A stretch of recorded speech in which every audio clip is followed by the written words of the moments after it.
हमारी छोरियां छोरों से कम है के? वो जनरेशन एक पैदा की गई इस मुल्क में जिसको दर से नफरत कर दिया गया। जब किसी को पावर मिले और पाकिस्तान क्रिकेट टीम एक हो जाए तो दुनिया की कोई भी टीम पाकिस्तान क्रिकेट टीम का मुकाबला नहीं कर सकता। मैं क्यों कूद पड़ूं मौत के कुएं में जब और, मुझे पता है कि शुगर क्यों अच्छी अच्छा नहीं नहीं है। है? जब इस फील्ड में भी आए तो पता चला कि वो नाम किसी वजह से है।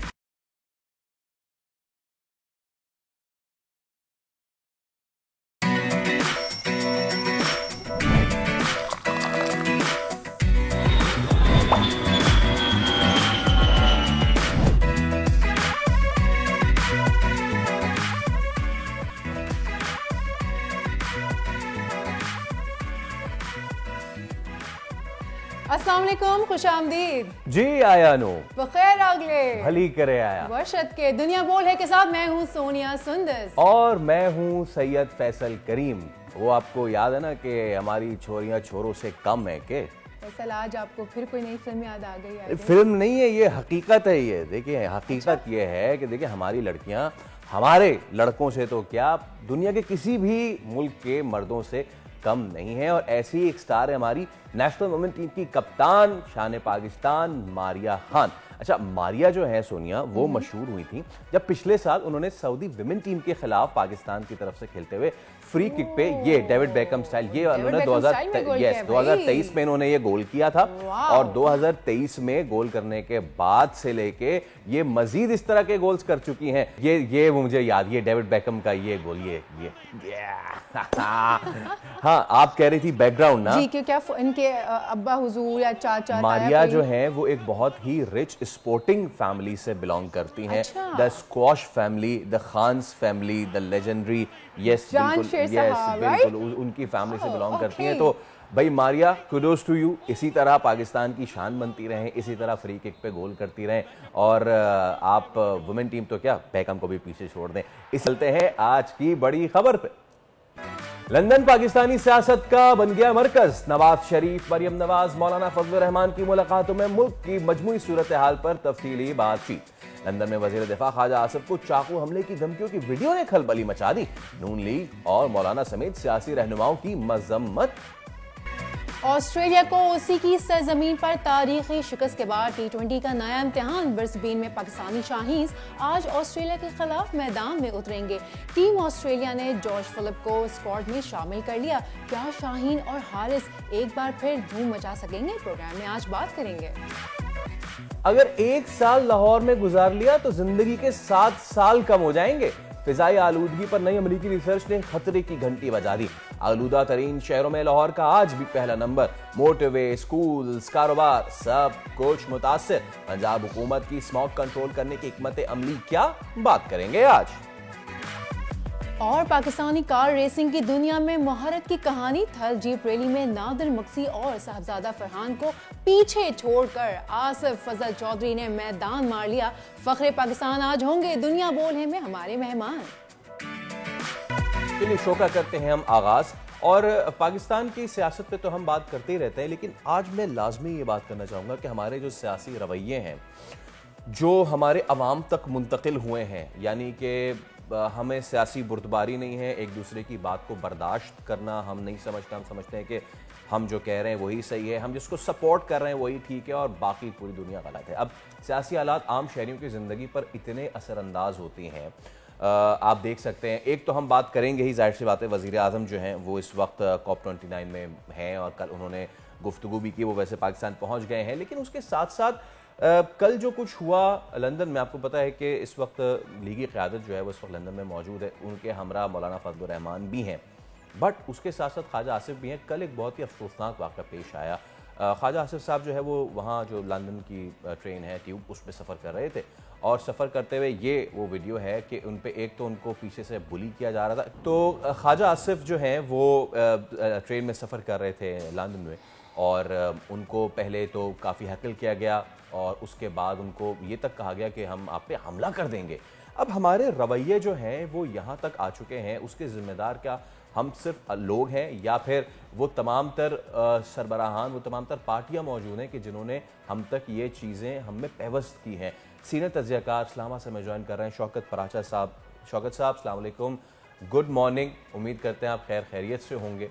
और पराचा साहब, एक वक्त था कि यहाँ कराची में भी मशहूर था बहुत नारा, जो फलां का गद्दार है वो फलां चीज़ का हकदार है, यू नो इट ऑल। और वो अब बढ़ते हुए सियासी जो हमारा रद्दअमल है, जो हमारे सियासी बुर्दबारी है, वो तो बिल्कुल ख़त्म हो चुकी है। अब ये जो कल वाक़या पेश आया है, ये हम कहते हैं ना कि Rome was not built in a day और it won't be destroyed in a day as well. ये हमने बड़ी मेहनत से परवरिश करके हम अपने सियासी जो इंटेलेक्ट है उसको यहाँ तक लेकर आए हैं। क्या कमेंट करेंगे कल जो अफसोसनाक वाक़या पेश आया है? बहुत शुक्रिया जी। Good morning. बात यह है कि ये सिर्फ लंदन में नहीं हुआ, या ये पहली बार नहीं हुआ। ये मियां नवाज शरीफ भी परसों कल इसी बात की शिकायत कर रहे थे, लेकिन इस रवैये ने तो हमारे मकामात मुकद्दसा जो हैं सऊदी अरब में, वहाँ भी अपने फुटप्रिंट छोड़े हैं, वहाँ भी माफ़ नहीं किया। आपको याद है मरियम औरंगजेब के साथ सऊदी अरब में क्या हुआ? ये 10-15 साल जो हमारी सियासत के पिछले गुजरे, पहली बात तो ये है कि ये कोई सियासी रवैया नहीं है और ना ये सियासी वर्कर है। ये वो जनरेशन एक पैदा की गई इस मुल्क में जिसको दरसी नफरत का दिया गया। और मैं तो कहा करता हूँ कि ये एक प्रोजेक्ट था पूरा, वो प्रोजेक्ट बढ़ता रहा और खुद ही डिसमेंटल करना पड़ा। ये डिसमेंटलिंग प्रोजेक्ट है जिसकी ऑफ शूट्स हमें अभी भी फील करना पड़ती हैं। यानी पाकिस्तान के लोग अगर लंदन जाएं, पाकिस्तान के लोग अमेरिका जाएं, पाकिस्तान के सियासतदान सऊदी अरब जाएं, और वो सोच जो परवान चढ़ाई गई, वो सोच रिफ्लेक्ट कर रही होती है कि किस तरह से ये बाकायदा तौर पर इस नफरत अंगेज प्रोजेक्ट को कंसीव किया गया, फिर उसको डेवलप किया गया और उसको फिर फैलाया गया बाकायदा तौर पर। लेकिन ये है कि 4 लोग खड़े हो जाते हैं, उनमें से एक जो है वो वीडियो क्लिप बना लेता है और फिर उसको फैला दिया जाता है। ये नहीं है कि कोई पूरी आबादी जो है वो पाकिस्तान की, यानी बरतानिया में 2 मिलियन के करीब हैं, सऊदी अरब में भी 2.67 मिलियन पाकिस्तानी हैं। सब ऐसे नहीं हैं। जो ओवरसीज पाकिस्तानी हैं सब ऐसा बिहेव नहीं करते। जो ओवरसीज पाकिस्तानी हैं सब इंतशार पसंद नहीं है। लेकिन ये जो इंतशारी टोले हैं जहाँ जहाँ, वहाँ उनकी ये कारसानी होती है।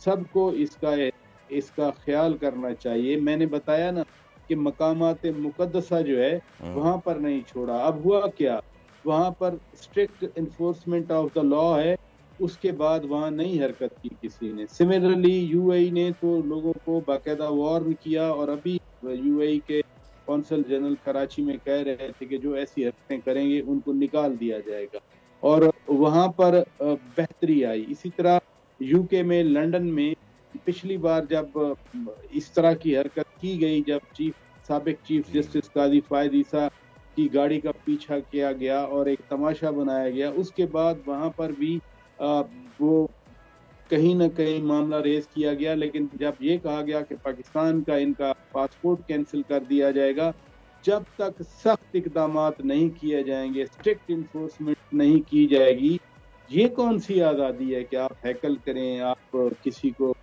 इतना थ्रेट करें। थ्रेट करना तो बताते खुद यूरोपियन कानून में भी एक काबिल सजा जुर्म है।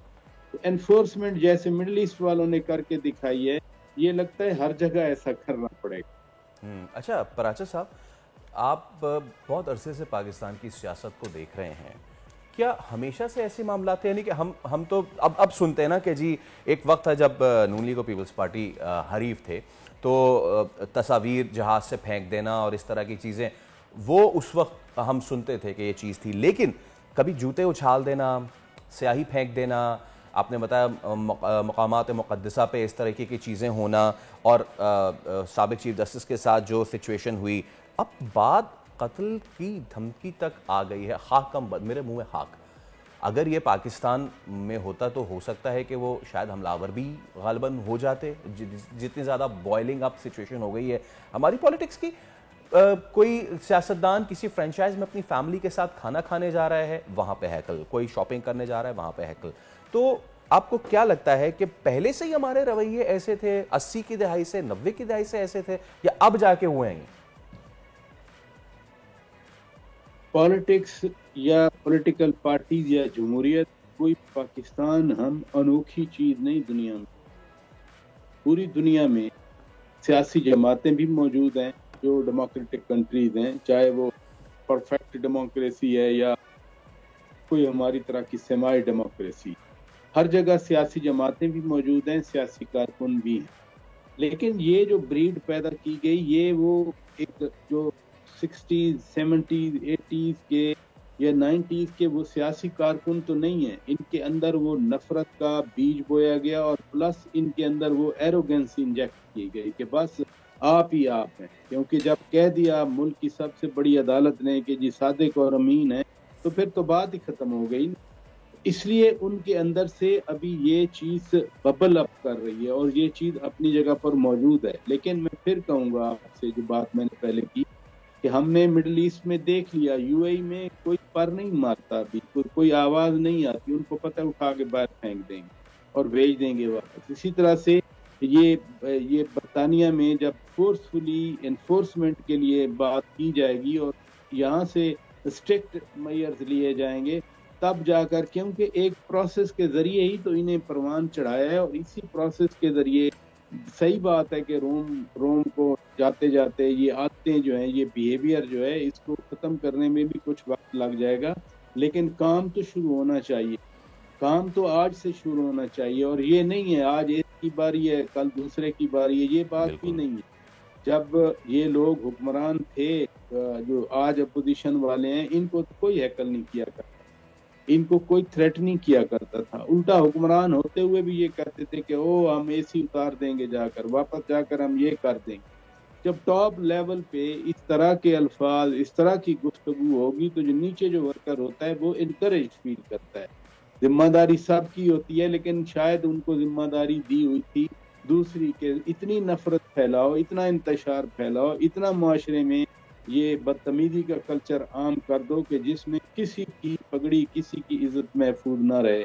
शायद उस प्रोजेक्ट का मकसद ही यही।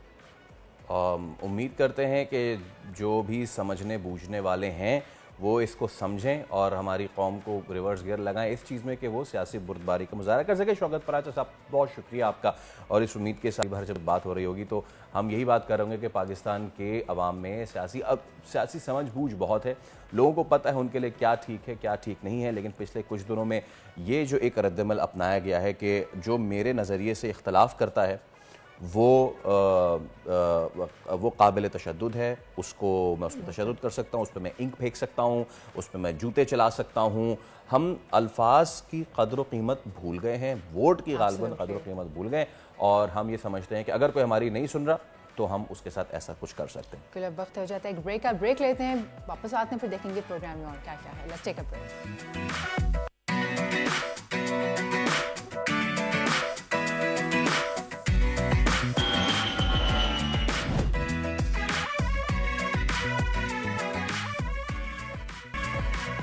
वेलकम बैक जनाब। अब वक्त है स्पोर्ट्स का। आज फिर है मुकाबले का दिन। शाहीन और कैंगरूज मुख्तसर फॉर्मेट की सीरीज में मद्दे मुकाबल। पहला T20 ब्रिस्बेन में खेला जा रहा है।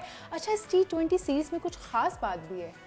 खास बात यह है कि हम उनको हराने जा रहे हैं, यही खास बात है। जॉश इंग्लिश जो है वो इसकी क़यादत कर रहे हैं। आपको पता है कि इंडिया के खिलाफ जो टेस्ट सीरीज़ है ऑस्ट्रेलिया की, बहुत सारे खिलाड़ी वहाँ पे मशगूल हैं, लेकिन उससे कितना फ़र्क पड़ेगा, एक तो ये, और दूसरा ये कि हमने देखा कि ODI सीरीज़ में पाकिस्तान ने बहुत ज़बरदस्त खेला और they came out all guns blazing. ख़ास तौर पे पाकिस्तान का जो पिक ऑफ द थिंग थी वो थी पाकिस्तान की पेस बैटरी, जिसने कमाल दिखाया। Australia going with relatively newer लेकिन एक बहुत ही फायरी किस्म की उनकी जो है वो टीम है, जिसमें हमने देखा कि फ्रेजर मैकर जो उनके ODI के ओपनर थे वो भी इसमें शामिल है, ग्लेन मैक्सवेल हैं इसमें। सो लेट्स सी कि किस तरीके से टीम उतारी जाती है। ऑल्दो पाकिस्तान की टीम में भी कुछ तब्दीलियाँ ज़रूर होंगी और उनको ज्वाइन कर चुके हैं दीगर प्लेयर्स भी हमें ज्वाइन कर चुके हैं। Sajid Khan, cricket expert, farmer cricketer, हमारे साथ मौजूद है। साजिद भाई, अस्सलाम वालेकुम। सबसे पहले तो thank you so much for your time. हमारे लिए गुड मॉर्निंग, आपके लिए वहाँ पे तकरीबन गुड इवनिंग, गुड नाइट हो चुकी होगी। लेकिन साजिद भाई, हम वनडे जीत गए हैं, T20 जा रहे हैं, उसी तरीके की परफॉर्मेंस आप देख रहे हैं हम रिपीट करने जा रहे हैं? बहुत शुक्रिया फैसल भाई, सोनी और आप दोनों को अस्सलाम वालेकुम। बहुत इंपॉर्टेंट आप दोनों ने इंट्रो दिया और इंट्रो यकीनी तौर पर तारीख पाकिस्तान की बताती है। जब किसी को पावर मिले और पाकिस्तान क्रिकेट टीम जो एक हो जाए तो दुनिया की कोई भी टीम पाकिस्तान क्रिकेट टीम का मुकाबला नहीं कर सकता। जैसा कि हाजी हाल मुस्तकबिल आपके सामने मौजूद है, एशिया कप, वर्ल्ड कप जो पाकिस्तान के ग्रुप बंदियां हुई थी, अब वो तमाम खिलाड़ी एक हो चुके हैं और एक इसलिए हो गए, पूरा फ्री हैंड दे दिया गया है। रिजवान जो मौजूदा कप्तान है, जो पहले ओडीआई में उनको नहीं दिया था, 2 सीरीज जीतने के बाद जो कॉन्फिडेंस सैयद मोहसिन नकवी साहब ने दिया और आकिब जावेद ने दिया, तो उसमें पाकिस्तान क्रिकेट टीम को क्रेडिट देना पड़ेगा। और पाकिस्तान के अगर हारिस रऊफ का जिक्र ना करूं, शाहीन का जिक्र ना करूं, नसीम का जिक्र ना करूं और हसनैन का जिक्र ना करूं तो बहुत बड़ी ज्यादती होगी। और जिस तरह मैंने बहुत ज्यादा ताकीद की अपने शाकिर साइम अयूब के हवाले से, उन्होंने प्ले किया पाकिस्तान को ओडीआई में और पाकिस्तान ने 22 साल बाद जाके ओडीआई सीरीज जीती। ये पाकिस्तान की आवाम की बड़ी शाहीन बात है। एक दफा फिर पाकिस्तान की क्रिकेट टीम के साथ आवाम जुड़ गई, जो पाकिस्तान के लोगों ने क्रिकेट देखना छोड़ दी थी। न्यूयॉर्क का मैच मैं नहीं भूल सकता, मेरी आंखों के सामने है। क्या चेंजिंग आ गई, क्या ऐसी गिंडन सिंगी आ गई, पाकिस्तान क्रिकेट टीम में एक हो गए, क्या एक दूसरे के दुश्मन हो गए थे। चलो पाकिस्तान क्रिकेट टीम की खुशहाली बात है, मगर मैं क्रेडिट सैयद मोहसिन नकवी साहब को दूंगा। दे रहा है, दुरुस्त है, वो बंदा आज भी खड़ा है पाकिस्तान क्रिकेट की दुरुस्त के लिए और ऐसा चेयरमैन आया पाकिस्तान क्रिकेट टीम को सुधार के जाएगा। आकिब जावेद का हमने सोनी और आप फैसल भाई हमेशा जिक्र किया, गांधी जी को फॉलो करते हैं। आकिब जावेद यकीनी तौर पर बड़ा क्रिकेट लवर है। उसने जिस तरह क्रिकेट टीम के साथ जिस तरह सीनियर को बिठा के जो डिसीजन लिया है, तो ये अच्छी चीज हुई है। 2020 में मैं डंके की चोट पे कह सकता हूं पाकिस्तान ऑस्ट्रेलिया का कोई मैच नहीं है। 2022 में पाकिस्तान लाहौर में 2020 हरा था, तो पाकिस्तान क्रिकेट टीम यहां पर सोनिया और फैसल हरा देगा। क्यों हरा देगा? जब पाकिस्तान क्रिकेट टीम के लड़कों के पास एक ही हो, जिस तरह ड्रेसिंग रूम में रिजवान को कॉन्फिडेंस दिया नवीद अकरम चीमा साहब ने, और रिजवान ने जिस तरह कॉन्फिडेंस से बात की। वैसे साजिद भाई ये बताइए कि पाकिस्तानी टीम में कौन कौन सी तब्दीलियां मुमकिन हैं आज और ओपनिंग जोड़ी क्या होगी? देखिए, ओपनर पे तो कोई रॉकेट साइंस हो ही नहीं सकता। रिजवान और बाबर ही जाएंगे और बाबर और रिजवान जो पाकिस्तान क्रिकेट टीम के लिए 2022 का वर्ल्ड कप खेले, और मैं ये समझता हूँ रिजवान जब फ्री हैंड हो और रिजवान डंके की चोट पे बाबर को लेके गए थे, मैं वाहिद बंदा हूँ पूरे पाकिस्तान में जिन्होंने कहा था रिजवान 2020 की और बाबर 2020 की टीम में नहीं है, मगर रिजवान को फ्री हैंड मिला जब रिजवान ने बाबर को सिलेक्ट किया। और कैसे वो छोड़ सकता है अपने दोस्त को?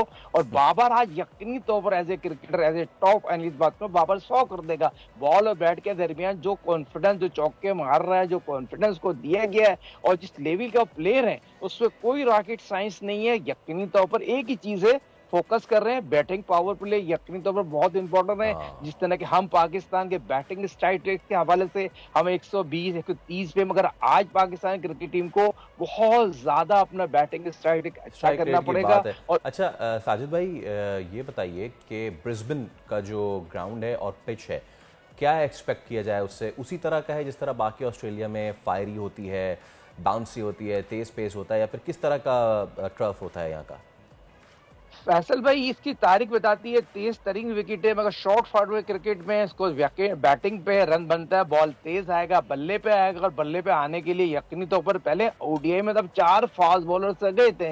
यहाँ आपको बॉलिंग में 5 बॉलिंग पूरी खिलानी पड़ेगी। रिजवान के सेट माइंड सेट में है मैं 4 बॉलर से, मगर ये 2020 में आपको बॉलिंग पूरी खिलानी पड़ेगी, 5 बॉलर खिलाने पड़ेंगे। तो ये जो पिच है इसमें बॉल तेज भी आएगा, बल्ले भी आएगा, क्योंकि शॉर्ट फॉरवर्ड क्रिकेट में 120 बॉलों पे आपको रन बनाने पड़ेंगे। और टॉस बहुत इंपॉर्टेंट है। टॉस जीत के पाकिस्तान क्रिकेट टीम, जो मेरे अपने जराए बताते तो रिजवान की जो माइंडसेट है, बॉलिंग करने को तरजीह देंगे, सेकंड में बैटिंग करने को तरजीह देंगे। जो पाकिस्तान क्रिकेट में मेरे अपने जराए थे, रिजवान टॉस जीतेंगे तो बॉलिंग करने को तरजीह देंगे। और बॉलिंग जिस फॉर्म में है ना, तो मैं नहीं बताता दुनिया की कोई भी टीम आ जाओ, जिस तरह की टीम है जब एक हो जाती है, फिर कप्तान इस तरह के उनको सपोर्ट कर रहे हैं, कप्तान को मैनेजमेंट सपोर्ट कर रही है, तो किसी को भी खिला लें। तो मैं समझो 4 उंगली 5 तो आपके देखें, हारिस होगा, शाहीन होगा, नसीम होगा, फिर आपका आगा होगा, बाबर हो गया और रिजवान हो गया, फिर ये इतना वो हो गया अपना जो विकेट कीपर है मुल्तान से खेलता है उस्मान तो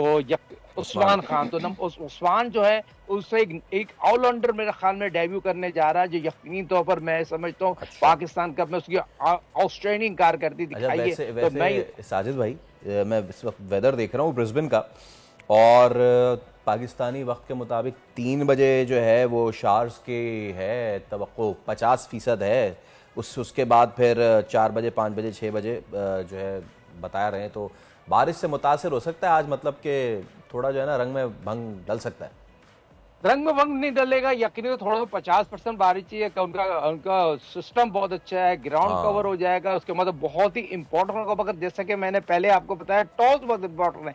टॉस अगर पाकिस्तान जीतेगा तो यकीनी तौर पर टॉस जीत के बॉलिंग करेगा, बॉलिंग यकीनी तौर पर मैं दोबारा हारिस शाहिनशाह अफरीदी और नसीम की बात करूंगा। और दूसरी चीज इस प्लेटफॉर्म के तवज्जो से बता चलूं, Pakistan cricket board central contact में यकीनी तौर पर ये सीरीज 2020 जीत गई तो शाहीन ए कैटेगरी में आ जाएंगे, नसीम ए कैटेगरी में, हारिस बी कैटेगरी में आ जाएंगे। और दूसरा जो पिछले प्रोग्राम में हमने आपने बात की थी फकर डायरेक्ट ही बी कैटेगरी में अनकरीब आपको अनाउंस होते हुए नजर आएगा, जो फिटनेस पे काम कर रहे हैं। साजिद भाई, बहुत अच्छा उसके हवाले से भी हमने करनी है बात, लेकिन मैं चाह रहा हूँ कि आपकी मौजूदगी का फ़ायदा उठाते हुए, क्योंकि दुनिया क्रिकेट में इस वक्त जो सबसे बड़ी खबर है वो है ही पाकिस्तान भारत मुकाबला, जो कि भारत नहीं आ रहा, चैंपियंस ट्रॉफी। अब आपके पास क्या है सर अंदर की खबरें? आपके यकीनन जो है वहाँ पे भारतीय साफियों से भी आपका पुराना वास्ता है, बहुत सारे अच्छे लोगों को मैं भी जानता हूं, लेकिन प्रॉब्लम क्या है आखिर?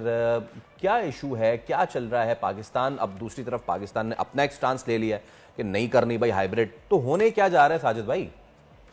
देखिए फैसले बहुत इंपॉर्टेंट है। आईसीसी चैंपियंस ट्रॉफी 2025 पाकिस्तान में हो रहा है। पाकिस्तान यकीनी तौर पर पाकिस्तान की तमाम तैयारियां मुकम्मल है, ग्राउंड की थोड़ी बहुत तैयारियां हो जाएंगी, मगर इंडिया यकीनी तौर पर कोई रीजन नहीं दे रहा, सेक्रेटरी का कोई रीजन नहीं है। अल्हम्दुलिल्लाह दुनिया की सारी टीमें आगे खेलती हैं, हमारी तमाम पाक फौज, हमारी तमाम सेक्रेटरी ने बहुत ही आउटस्टैंडिंग सेक्रेटरी अंजाम दी हुई और दे रहे हैं और देते रहेंगे। आईसीसी चैंपियंस ट्रॉफी पाकिस्तान में होगी और इंडिया नहीं आएगी तो मेरे अपने जराए बताते हैं श्रीलंका आ सकती है ये। मगर ये शाह का जो गेम है ना, मैं आईसीसी का जो सदर बनने चेयरमैन बनने से पहले सारी जो गन है अपने ऊपर न लाऊं, दूसरे ऊपर डाल दूं। जो आईसीसी के ऊपर अब रोल है, आईसीसी क्या करेगा, जो बीसीसीआई को चला रहा हो, 90% टीवी राइट जो होते हैं इंडिया के पास है। मैंने आपको पिछले प्रोग्राम में बोला था पूरी आईसीसी चैंपियंस ट्रॉफी का स्पॉन्सर हमारे पास मौजूद है। वक्त क्योंकि महदूद है, लेकिन आपकी बात आ गई कि जी अब हो सकता पाकिस्तान ने भी स्ट्रॉन्ग स्टांस लिया। Thank you so much, Sajid Khan हमारे साथ मौजूद है, तो पाकिस्तान ने इस पर स्टांस तो लिया है, देखते हैं कि चैंपियंस ट्रॉफी का क्या होता है। हाँ, लेकिन आज हम ये देखेंगे कि आज हमारा क्या होगा। पाकिस्तान में मुकाबला ऑस्ट्रेलिया, पहला T20, और अगर बारिश हो गई तो फिर हम पकौड़े खाएंगे। यहाँ वहाँ नहीं हो रही, और मतलब यहाँ नहीं हो रही, वहाँ हो रही है। तो हम अभी एक ब्रेक लेने, ब्रेक में हम ये डिसाइड करते हैं कि पकौड़े जो है वो बाहर से मंगवाएंगे या ये खाना बनाएंगे। ब्रेक लेते हैं, उसके बाद हाजिर होंगे। Stay with us.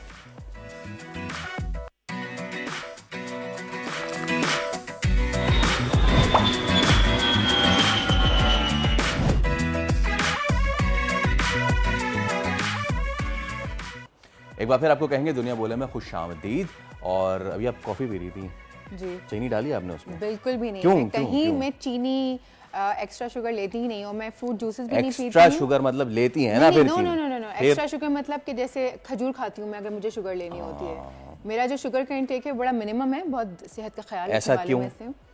ऐसा इसलिए कि मुझे पता है कि शुगर बहुत अच्छी चीज नहीं है। मैं क्यों कूद पड़ूं मौत के कुएं में जब मुझे पता है कि शुगर क्यों अच्छी अच्छा नहीं है? क्या होता है हो उससे? सकती है भाई। ओके जनाबे आली, तो यही मैं इतनी देर से बात निकलवाना चाह रहा था कि भाई आज जो है वो हम बात करने जा रहे हैं डायबिटीज़ पे। आपको पता है कि पूरी दुनिया का एक बहुत बड़ा इशू है ये। हाँ, इससे रिलेटेड बहुत सारे मिथ्स भी हैं, लेकिन इससे जुड़ी बहुत सारी डिनायल्स भी हैं। हमारी ग़िज़ा, हमारा जहनी जो है वो हमारे आसाब पे सवार बहुत सारी टेंशन, स्ट्रेस, और हमारा वो लाइफस्टाइल के जो हम कहते हैं कि बस हम जाएं 8 घंटे काम पर और वापस आ जाएं, अपने लिए 1 घंटा भी हमने नहीं निकालना है। तो आलमी यौम ज़ियाबतीस के तौर पे, वर्ल्ड डायबिटिक डे के तौर पे हम मना रहे हैं।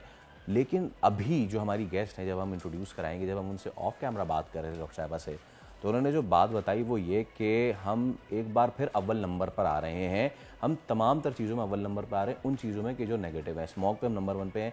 क्या आपको पता है कि डायबिटीज़ में पाकिस्तान का पूरी दुनिया में सबसे ज़्यादा नंबर है? हमारी 25% आबादी डायबिटिक है। तो जनाब आली, अब क्या किया जाए, इसमें कैसे करें, किस तरीके से इसको ठीक किया जा सकता है? हमारे साथ मौजूद है माहिर अमराज डायबिटीज़ डॉक्टर सुमेरा बतूल। डॉक्टर साहबा, गुड मॉर्निंग, अस्सलाम वालेकुम, thank you so much for coming. हम आगाज़ ही करते हैं एक छोटे से रैपिड फायर से, और आपने उसमें येस और नो का जवाब देना है, ताकि लोगों की मिथ्स जो हैं उनको कुछ हम बस्ट भी करें, उनको थोड़ा सा रियलिटी चेक भी दें। तो भाई पहला सवाल ये कि सिर्फ चीनी खाने से शुगर होती है? नहीं। ओके। सिर्फ ग़िज़ा के ऊपर नीचे करने से ही अगर हम कहें कि डायबिटीज़ कंट्रोल, तो डायबिटीज़ कंट्रोल में ग़िज़ा का कंट्रोल बहुत इंपॉर्टेंट है। उसके बगैर आप डायबिटीज़ कंट्रोल नहीं कर सकते। तीसरा रैपिड फायर सवाल मेरा, तो करें ना रैपिड। रैपिडली करूंगी मैं। बहुत सारे लोग कि मेरे दादा को थी शुगर या मेरी नानी को थी, तो हो सकता है कि मुझे भी हो जाए। फैमिली हिस्ट्री जो है वो one of the risk factor है, लेकिन सिर्फ अकेला रिस्क फैक्टर नहीं है। ऐसा नहीं है कि उनको है तो डेफिनेटली आपको होगी। चांसेस बहुत ज़्यादा, पॉसिबिलिटी है, चांसेस ज़्यादा। रात को जागने से ज़्यादा हो जाती है। वैसे हेल्दी चीज़ नहीं है, लेकिन डायरेक्टली इसका डायबिटीज़ के साथ ताल्लुक नहीं है। अच्छा, मीनवाइल हम आपको बताएं कि बोल ब्रेकिंग पे भी आप अपने सवाल जो है भेज सकते हैं। We are live over there as well. तो फेसबुक पे, यस। तो चलिए डॉक्टर साहबा, अब ज़रा हम तफसीलन गुफ्तगू का आगाज़ करते हैं। सबसे पहली चीज़ ये कि पाकिस्तान में आपने बताया कि 25% आबादी, विच मीन्स हर चौथा पाकिस्तानी, यानी कि हो सकता है इस कमरे में मौजूद जो 10 अफराद हैं उनमें से हमारे कुछ भाई इसका शिकार हो रहे हैं और शायद उनको इस चीज़ का पता भी नहीं है। Please talk me through this कि कैसे हम यहाँ तक पहुँचे। देखें, पाकिस्तान में अगर हम बात करें, जो नंबर फिगर हमें इंटरनेशनल डायबिटीज़ फेडरेशन देती है, वो कहती है कि पाकिस्तान के अंदर 3.25 करोड़ के करीब लोग जो हैं वो डायबिटिक हैं। अब आप ये भी देखें, हमारे बहुत सारे लोग ऐसे होते हैं जो देहातों में रहते हैं, पेरिफेरी में रहते हैं, वो तो चेक ही नहीं कराते, वो तो रिपोर्टेड ही नहीं है। तो अगर हम उनको भी डालें तो ये नंबर तो बहुत ज़्यादा बढ़ जाएगा। इसी तरह अगर ये हम 3.25 करोड़ की बात करें तो तकरीबन 25% या हर चौथा बंदा पाकिस्तान में डायबिटिक है। अब हम यहाँ कैसे पहुँचे, इस पे बात की जा सकती है। बहुत बड़ा फैक्टर है लाइफस्टाइल का, ठीक है। अब पिछले कुछ सालों के अंदर हमारे लाइफस्टाइल में बहुत बड़ा चेंज आया।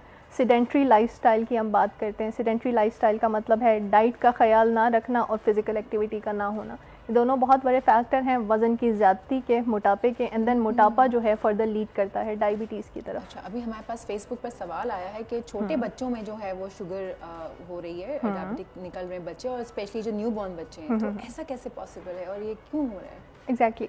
डायबिटीज़ की ना डिफरेंट टाइप्स होती हैं। जैसे एक टाइप 1 डायबिटीज़ होती है, एक टाइप 2 डायबिटीज़ होती है। जो बच्चों को होती है स्पेशली बिल्कुल यंग एज के अंदर, वो यूजुअली टाइप 1 डायबिटीज़ होती है। अच्छा, टाइप 1 डायबिटीज़ को आप प्रिवेंट नहीं कर सकते, वो एक जेनेटिक चेंजेस की वजह से आती है। आप उसको नहीं प्रिवेंट कर सकते, उसको रोक नहीं सकते।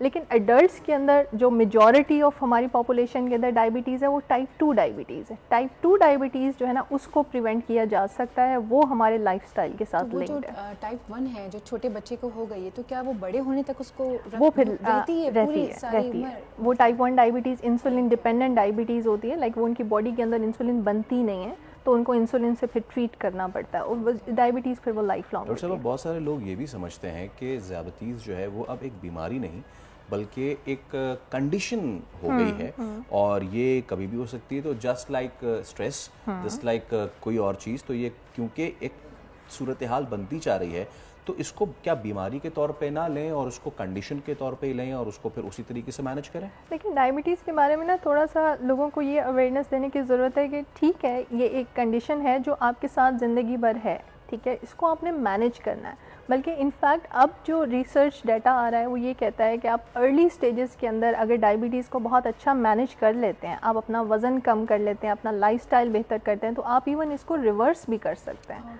तो ये भी एक अच्छी चीज़ है कि आप उसको अर्ली स्टेज पे अच्छा मैनेज करेंगे तो लॉन्ग टर्म कॉम्प्लिकेशन से बचेंगे, और डायबिटीज़ की मेडिसिन जो हैं या तो आपकी बहुत कम रहेंगी या आप मेडिसिन से ऑफ भी हो सकते हैं। अच्छा, एक और सवाल है, वो ये कि अगर तो ये हेरिडिटरी डिजीज़ है, यानी कि मौरूसी है, ख़ानदान दर ख़ानदान चलती जा रही है, तो ये कितनी ख़तरनाक है एज़ कम्पेयर टू कि अगर किसी को ख़ानदान में नहीं उसको अपनी लाइफस्टाइल की वजह से हो सकती है। हेरिडिटरी कितनी ख़तरनाक है, उसको कंट्रोल करना मुश्किल है या आसान है? अच्छा देखिए, डायबिटीज़ के ना हम फिर रिस्क फैक्टर्स की बात करते हैं। कोई ऐसा नहीं है कि एक चीज़ डायबिटीज़ कर रही है, ठीक है, मल्टीपल चीज़ें होती हैं। अगर आपकी फैमिली में डायबिटीज़ है आपको रिस्क ज़्यादा है, अगर आपका वज़न आपकी हाइट के हिसाब से ज़्यादा है तो आपको रिस्क ज़्यादा है, इसी तरह का सेडेंटरी लाइफस्टाइल या फिजिकल एक्टिविटी नहीं है तो रिस्क ज़्यादा है। तो ये मल्टीपल फैक्टर्स होते हैं, सिर्फ किसी एक चीज़ की वजह से नहीं होती। तो ये मल्टीपल फैक्टर जब कंबाइन होते हैं, जैसे अगर फैमिली में डायबिटीज़ है और साथ में आपका वजन भी ज़्यादा है तो डायबिटीज़ का रिस्क ज़्यादा हो जाएगा। पहले जब सुना करते थे कि थोड़ा सा एल्डरली हुआ करते थे उनको हो जाती थी कि जो शुगर हो गई है, ताया को, चाचा को, एल्डरली, अभी तो बिल्कुल नीचे नीचे नीचे आना शुरू हो गया। तो आपने बताया कि जी लाइफस्टाइल हेल्दी नहीं है। हाँ। मैं चाहूँगी इस बात पे ज़रूर रोशनी डालें, क्योंकि मैं खुद भी सर पीटती रहती हूँ कि भाई लाइफस्टाइल हेल्दी करें, सब चीज़ें सॉर्ट आउट हो जाएंगी। इस चीज़ के बोलते हुए इधर क्यों देखा आपने? खैर प्लीज कंटिन्यू। अच्छा देखिए, लाइफस्टाइल में ना मतलब अगर आप खुद भी गौर करें तो पिछले कुछ अर्सा तक लोगों के वज़न इतने ज़्यादा नहीं होते थे। लोग जो है वो फिज़िकल एक्टिविटी ज़्यादा होती थी, चलते फिरते ज़्यादा थे। हमारे बचपन में हम गलियों में खेला कूदा करते थे, मतलब वो चीज़ें थी। अब तो वो चीज़ें नहीं रही हैं, अब तो मोबाइल है या वीडियो गेम्स हैं, घर के अंदर एक्टिविटीज़ हैं, फिज़िकल एक्टिविटी कम हो गई है। तो ये एक चीज़ वजह है। दूसरा खाना पीना, हमारा खाना पीना बहुत चेंज हो गया है। अब जो है ना मतलब जगह जगह पांडे घूम रहे हैं, वहाँ से खाने आ रहे हैं, घरों में पकते ही नहीं। फिर इधर देख लिया आपने। अच्छा, मैं अब नहीं देखूंगी। बिल्कुल ऐसा ही है। देखें, अगर डाइट की हम बात करें तो शुगरी ड्रिंक्स जितनी होती हैं, जितनी सॉफ्ट ड्रिंक्स हैं, फ्रिजी ड्रिंक्स हैं, इसी तरह हमारे पास बेकरी आइटम्स हैं, वाइट आटा, वाइट ब्रेड, जूसेस भी क्या शामिल हैं? बिल्कुल ऐसे ही है। आप फ्रूट खाएं, वो फ्रूट हम मना नहीं करते, इवन हम डायबिटिक्स को भी फ्रूट मना नहीं करते, लेकिन जूसेस इस्तेमाल नहीं करें, ठीक है। तो इस तरह की चीज़ें जिसमें शुगर कंटेंट, जिसके अंदर कार्बोहाइड्रेट कंटेंट बहुत ज़्यादा है, वो चीज़ों का इस्तेमाल जो है वो कम से कम होना चाहिए। एक और सवाल है कि अगर पाकिस्तान की मुख्तलिफ खित्तों की बात की जाए तो रीजन टू रीजन ब्रेकअप अगर आप नहीं देख सकती तो जस्ट अंदाजे के मुताबिक, अच्छा इससे मुझे याद आ गया, whenever I travel to Gilgit Baltistan, मुझे वहाँ पे ओबेसिटी नहीं मिलती, बिल्कुल नहीं मिलती। और बहुत सारे लोग जो हैं वो जो वहाँ के पैलेस हैं, एक ऊपर ना ऐसे रास्ता जाता है, तो वहाँ पे एक फ्रूट वेंडर बैठा था, तो उसने मुझे कहा कि आप लोग कराची से आते हैं ना, तो आप लोग वहाँ पे खुराक अच्छी नहीं रखते, हम हमारी खुराक अच्छी इसलिए हमें इस तरह की कोई चीज़ नहीं होती। तो एरिया वाइज हमारे पास क्या इसका अगर तो कोई ब्रेक? एरिया वाइज तो हमारे पास एग्जैक्ट स्टैटिस्टिक्स नहीं है, क्योंकि मेरे ख्याल है इस तरह से कोई ब्रेक डाउन नहीं किया गया। लेकिन वैसे जनरली अगर हम देखें तो सिटीज़ के अंदर ना यहाँ पे डायबिटीज़ का प्रोपोर्शन जो है वो ज़्यादा है एज़ कम्पेयर टू जो हमारी पेरिफेरी देहात वाले एरियाज़ हैं। उसकी एक वजह ये भी हो सकती है कि वहाँ पे लोग फिर भी फिज़िकल एक्टिविटी रिलेटिवली ज़्यादा ही होती है एज़ कम्पेयर टू सिटीज़, कि यहाँ पे तो मतलब सारा दिन जो है ना बड़ा एक टफ रूटीन चल रही होती है। लोग काम पे जाते हैं, वापस आते हैं, कोई पार्क करीब अगर नहीं है तो फिज़िकल एक्टिविटी वॉक के लिए नहीं जा रहे। तो ये चीज़ सिटीज़ में ज़्यादा है, अर्बन एरिया में ज़्यादा है। 8x8 का स्पेस भी ना काफ़ी होता है इंसान करने के लिए। अच्छा, ऐसा करना चाहे सिर्फ इसमें मोटिवेशन चाहिए कि अगर थोड़ी सी स्पेस भी है तो आप कैसे उसको मॉडिफाई कर सकते हैं। फेसबुक पे कि मैं रातों को काम करता हूँ, I work at night and all, and I feel now कि मुझे शायद ऐसा हो रहा है। अगर मैंने चेक वेक भी कराया तो इतना मुझे डायबिटीज़ नहीं आया, बट मुझे फील हो रहा है, मैं लेथार्जिक फील कर रहा हूँ। तो क्या रातों को जागने से जो वो लोग ख़ास तौर पे जो नाइट शिफ्ट्स करते हैं ये वो, उनमें ये चीज़ हो सकती है? देखिए, डायबिटीज़ के साथ डायरेक्टली तो ये लिंक नहीं है। रिसर्च में ऐसी कोई चीज़ तो नहीं है कि अगर आप रात को जागते हैं और रात नाइट शिफ्ट में काम करते हैं तो आपको डायबिटीज़ होने का ख़तरा ज़्यादा है। लेकिन ओवरऑल लेथार्जी या फिटीग जो है ऐसे लोगों में ज़्यादा कॉमन होती है, क्योंकि उनकी नींद पूरी नहीं होती, तो वो इस वजह से वो फिटीग फील कर सकते हैं, लेकिन डायबिटीज़ से डायरेक्टली लिंक नहीं है। लिंक नहीं होता, ठीक है। Thank you so much doctor Sumair, it was a very informational segment. We would have like के इसको और कंटिन्यू करें, लेकिन हमारे प्लेटफॉर्म से हम कोशिश ही करते रहते हैं कि दिन हो इस तरह का या ना हो, लेकिन आप तक ज़रूर आगाही पहुँचाए। आपकी सेहत बहुत ज़्यादा इंपॉर्टेंट है। यहाँ पे मैं एक चीज़ और कहना चाहूँगी, जो रातों की नींद की बात है ना, जो अल्लाह ताला ने आप लोग की ये जो रात की नींद अल्लाह ने बनाई है, जो 8-7 घंटे आपको सोना होता है, ये मोस्ट इंपॉर्टेंट है। इसमें पूरी बॉडी आपको रिपेयर करके देती है। 0 मीटर उठते हैं आप जब सुबह उठते हैं, तो बड़ा ज़रूरी है रात को सोना। 0 मीटर होना है तो आप सोया करें, वक्त पे सोएं, एक्सरसाइज करें, अच्छा खाएं, अच्छा सोचें और ब्रेक लें। चले ब्रेक लेना भी बहुत ज़रूरी है, कभी बहुत ज़रूरी। Let's take a break.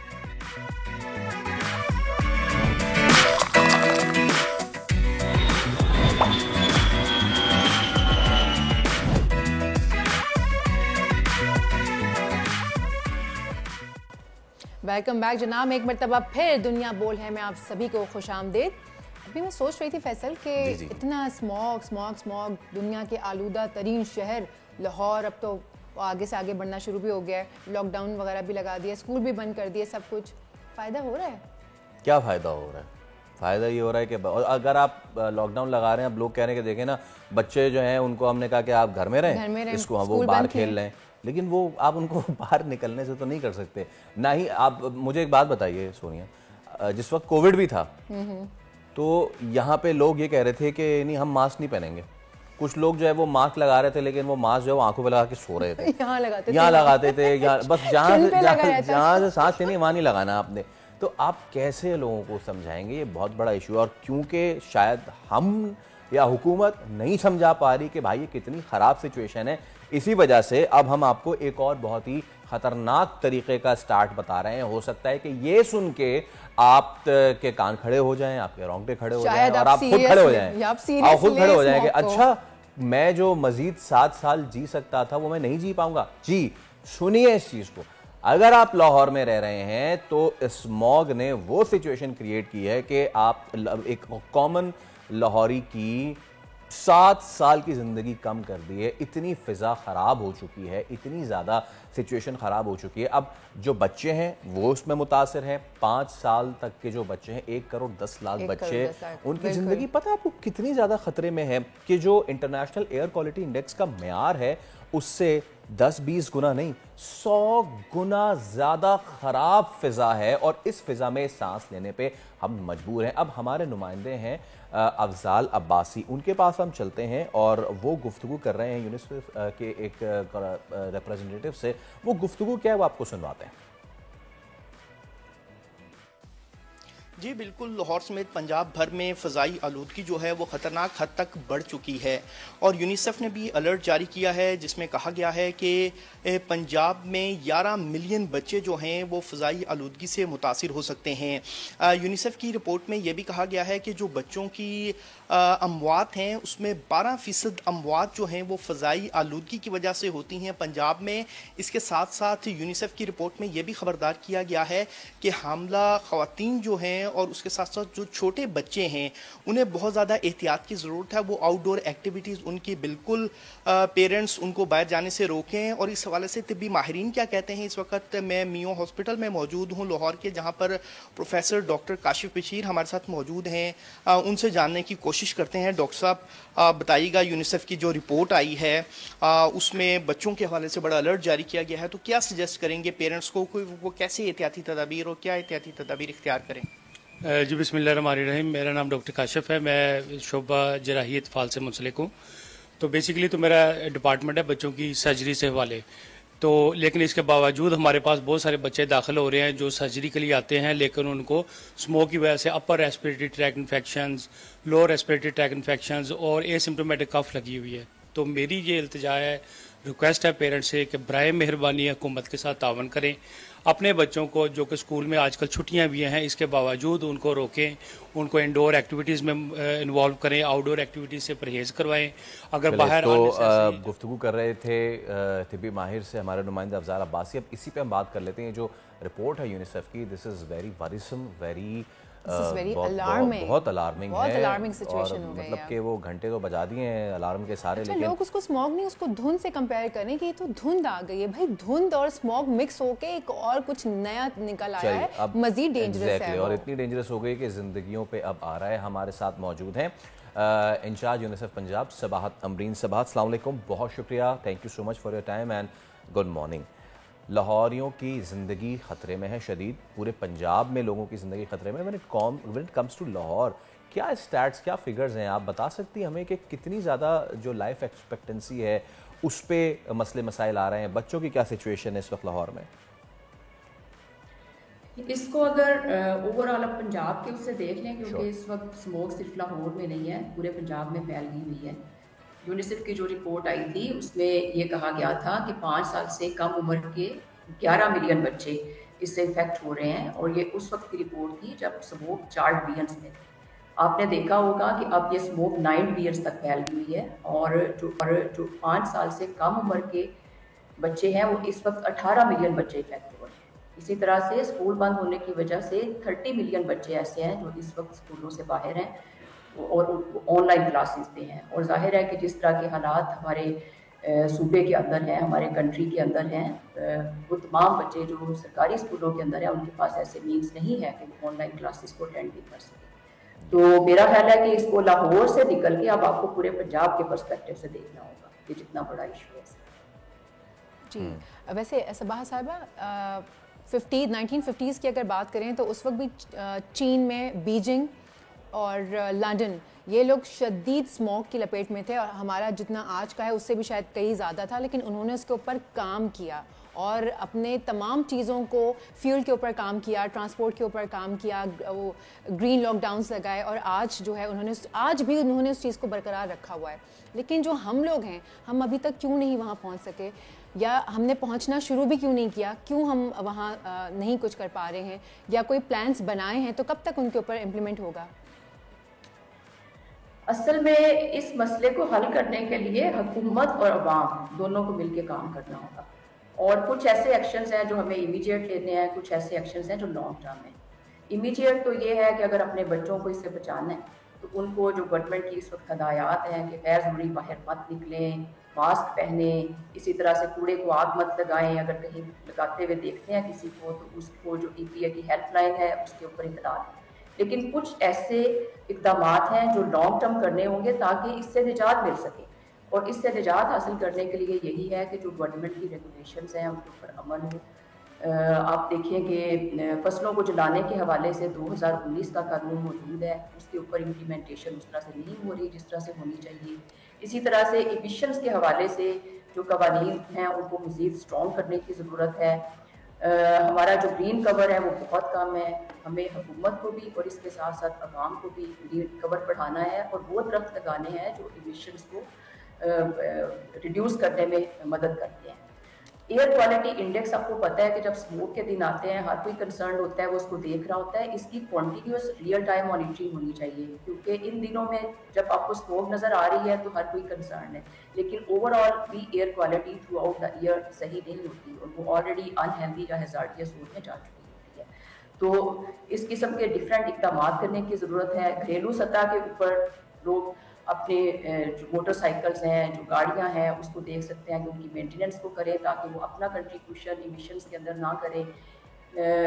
इसके अलावा जो है social and behaviour change communication की बहुत ज़्यादा ज़रूरत है। लोगों को अवेयरनेस अगर मिल भी जाती है, वो इंफॉर्मेशन तो ले लेते हैं, लेकिन क्या उनके रवैयों में तब्दीली आती है कि वो इस तरह के इक़दाम ने कम अज़ कम जो हम उसके अंदर कंट्रीब्यूट कर रहे हैं माहौल को ख़राब करने में, उसको हम ना करें। तो मेरा ख्याल है कि ये किसी एक के करने का काम नहीं है, ये हुकूमत अवाम सबके मिलकर करने का काम है। और ये जो स्मोग है ये सिर्फ बिगिनिंग है, ये अभी आप इसको देख रहे हैं। अगर हमने इसके ऊपर इक़दाम ना किए तो ये आने वाले सालों में आप देखेंगे कि ये सिचुएशन कंट्रोल से बाहर होगी। लेकिन डरने की ज़रूरत भी नहीं है, उसके लिए बहुत सारी ऐसी स्ट्रेटजीज़ हैं। आपने अभी बीजिंग का जिक्र किया, आपने लंदन का जिक्र किया, हम उन कंट्री से सीख सकते हैं और जो इक़दाम उन्होंने किए अपने मुल्कों में, हम अपने मुल्क में भी कर सकते हैं। सबाह साहिबा, आपने अभी एक जुमला कहा, कंट्रोल से बाहर हो जाएगा। मैं चाहूँगा कि क्योंकि हम बात ही कर रहे हैं लोगों को अवेयर करने की, आप बताइए what do you mean by this कि अगर हमने इक़दाम नहीं किए तो ये कंट्रोल से बाहर हो जाएगा, और क्योंकि बच्चों को हो रहा है, कैन वी इमेजिन हमारे बच्चे क्रॉनिक डिजीज़ में मुब्तला हो रहे हैं इसकी वजह से आने वाले सालों में? क्या मैं ये समझूं? देखिए, कुछ ऐसी चीज़ें हैं जो इसके आपको इमीडिएट इफेक्ट नज़र आ रहे हैं। आप उसमें जैसे रेस्पिरेटरी इन्फेक्शंस हैं, इसी तरह से आँखों के अमराज के साथ बच्चे बड़े आप उनको देख रहे हैं। लेकिन आप इसको लॉन्ग टर्म देखें तो इसका इम्पैक्ट बच्चों के ऊपर बहुत ज़्यादा है। ये इनकी ओवरऑल ग्रोथ पे इसका इम्पैक्ट है, उनकी कॉग्निटिव इम्पेयरमेंट हो सकती है। इसके अलावा इसका इम्पैक्ट इस चीज़ पे बहुत ज़्यादा है कि जो प्रेग्नेंट मदर्स हैं वो प्री मैच्योर बर्थ बच्चों की हों, बच्चे जो हैं वो लो बर्थ वेट के साथ पैदा होते हैं, तो इसका लॉन्ग टर्म इम्पैक्ट जो है हेल्थ के ऊपर वो बहुत ज़्यादा है। और इसी वजह से जैसे मैंने पहले भी बात की थी कि एयर क्वालिटी के ऊपर स्मोक के दिनों में अगर हम शोर मचाएंगे और वो करेंगे तो हम इसका लॉन्ग टर्म हल नहीं निकाल सकेंगे। तो हमें करना ये है कि हमने ओवरऑल अपने एनवायरनमेंट को बेहतर बनाने की कोशिश करनी है और जो इक़दाम हम आज इन पे बात कर रहे हैं वो अवाम को, हुकूमत को उनके ऊपर पूरा साल अमल करने की ज़रूरत है। गवर्नमेंट ने इस वक्त क्लाइमेट चेंज पॉलिसी बनाई है, इसके अलावा एक्शन प्लान है, इसके अलावा स्मोक एक्शन प्लान है, जो मैं समझती हूँ बड़े अच्छे इक़दाम हैं, लेकिन बात यह है कि उनके ऊपर अमल हो। उसमें मुख्तलिफ महकमों के लिए एक्शंस हैं जो उनको लेने हैं, इसी तरह से अवाम के लिए एक्शंस हैं। तो जब तक सब मिलकर काम नहीं करेंगे तो जाहिर है कि इस इशू को हम उसी वक्त हल कर सकते हैं जब सब मिलकर काम। बहुत शुक्रिया सबा साहबा हमारे साथ, और आपकी आखिरी बात ही तमाम बातों का निचोड़ है। हुकूमत अपना काम करे, इदारे अपना काम करें, लेकिन at the end of the day जिनके लिए काम हो रहा है, मेरे लिए और आपके लिए, अगर हम ये उज़्र पेश करें कि हम मास्क नहीं लगाएंगे, लॉकडाउन में हम बाहर जाएंगे, हम अपनी वो आदतें चेंज नहीं करेंगे, अगर हम ट्रांसपोर्ट से ताल्लुक़ रखते हैं तो हम उसको ग्रीन पे करने के लिए तैयार नहीं हैं, हम अपना ग्रीन कवर बढ़ाने के लिए तैयार नहीं, तो चाहे जितने भी इक़दाम आप कर लें, यकीन करें कि इससे कुछ नहीं होगा। तो अपना नहीं सोच रहे, अपने बच्चों का सोचें, खुदा का वास्ता इस चीज़ पे फोकस करें, अपना बहुत ख्याल रखें, क्योंकि स्मॉग अब जहर कातिल बन चुका है। और अभी लोगों को ना इसका इतना अंदाज़ा हो नहीं रहा, कुछ वक्त लगेगा फिर अंदाज़ा होगा जब खुदा न खासा कोई एक्सट्रीम, मजीद एक्सट्रीम जो है इस पर पहुँचेंगे। अब लेते हैं एक ब्रेक के बाद वापस आते हैं।